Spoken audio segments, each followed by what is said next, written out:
कुछ घंटों वक्त बिताने के बाद मैंने उससे सवाल किया, क्या तुम मुझे याद करोगे?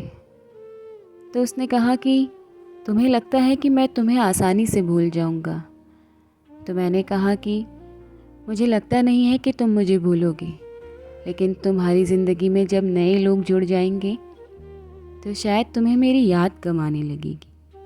तो उसने मुस्कुरा कर कहा कि देखो, मैं तुमसे कोई झूठ नहीं बोलना चाहता। हाँ, मैं जानता हूँ कि कुछ सालों बाद हम दोनों की कहानियाँ बदल जाएंगी, किरदार बदल जाएंगे।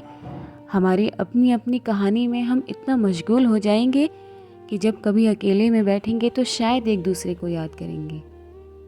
लेकिन तुम इस बात से बेफिक्र रहना कि मैं तुम्हारे लिए अपने दिल में कोई सवाल रखूँगा।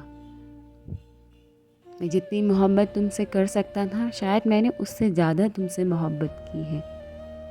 और रही याद करने की बात, तो तुम्हें भूलना ना पहले आसान था ना कभी होगा। मैं तुम्हारे लिए हमेशा की तरह हर जगह दुआ ही करूँगा कि तुम खुश रहो, और मुझे इस बात की तसल्ली रहेगी कि तुम मेरे लिए हमेशा की तरह दुआ करोगी।